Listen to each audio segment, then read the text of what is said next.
We'll follow you. You lead the way. Thank you. This is Adwa Bane. Our trans community, they come from different parts of the world. She's showing us around what was a clinic for trans people in central Johannesburg. Wow, it was big. It's big. Then this used to be our pharmacy. And so this has all gone away. The clinic was funded by USAID, and it was a lifeline for more than 1,000 transgender people until it was forced to shut down after President Trump closed the aid agency earlier this year.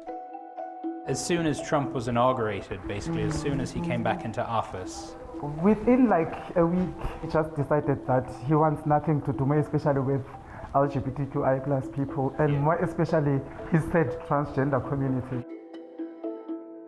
Adwa is a trans woman who worked at the clinic.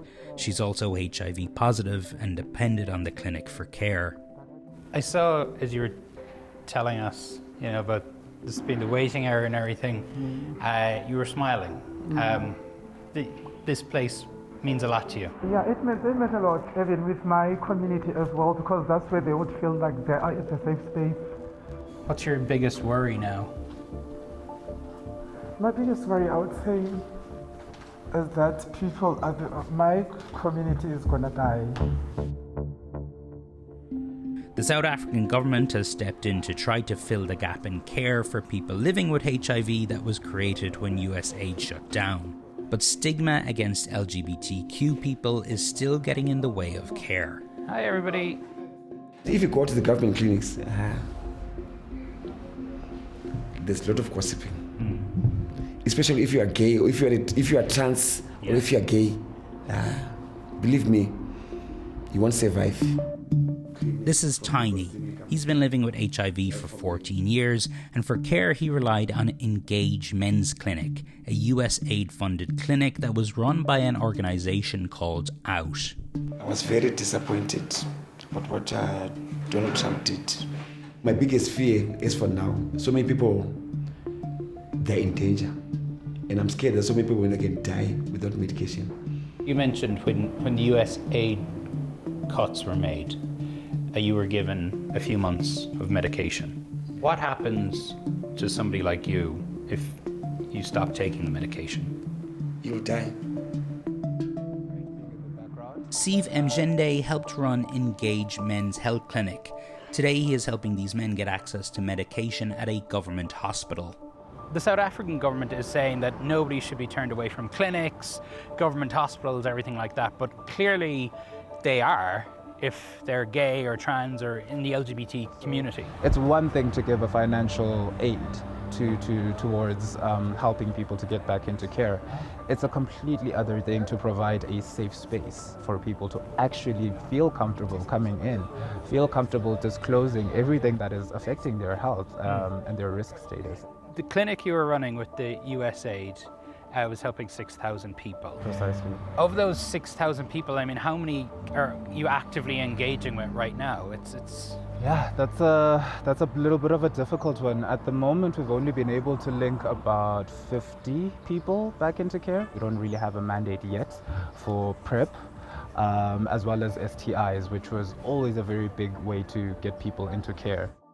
PrEP is a type of drug known as an antiretroviral, or ARV. It helps prevent HIV infection.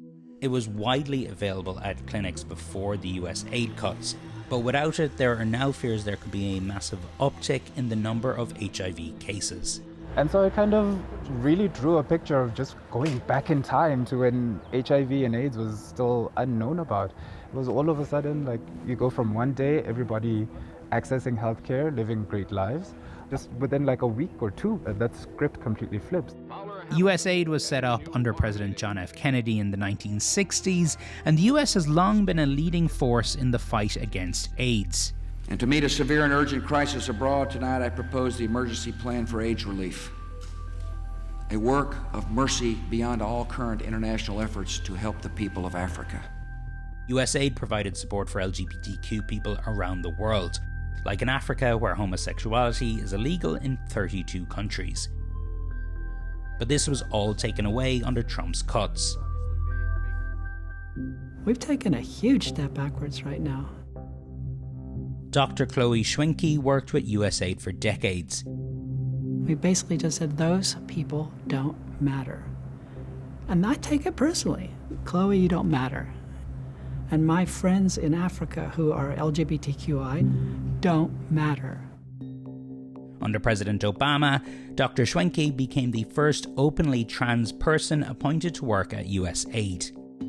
As an out trans woman, particularly as a political appointee under the Obama administration, there was no hiding it. You know, when you go as an official delegation to a foreign country, they look you up, they Google you. And it was quite amusing, actually, because every first meeting we would have in a country would be packed because they wanted to see the trans woman. Really? This was like a sensation and you know, something like to be ogled at and to be, you know, outraged by. After about 10, 12 minutes, most of those people would filter out because I was just another woman doing my job. So you were working as a trans woman in countries where, I guess, to be trans is illegal, right? I've spent time in jails in Africa for that reason. You have? Yeah. Really? Which is actually too traumatic to talk about. What I've had to face is child's play to what transgender, non-binary, intersex Africans have to face on a daily basis. We've experienced maybe 5 deaths of trans people that were our patients through the stigma that they were getting. When you hear a story like that, when you hear Adwa's story, how does that make you feel? Well, I'll use a word that I don't use very often. I feel devastated. What they did that was particularly special is they didn't sit there waiting for trans people to show up. They were what we call navigators. They would go into the community, connect with trans people where they were at. They would reach out.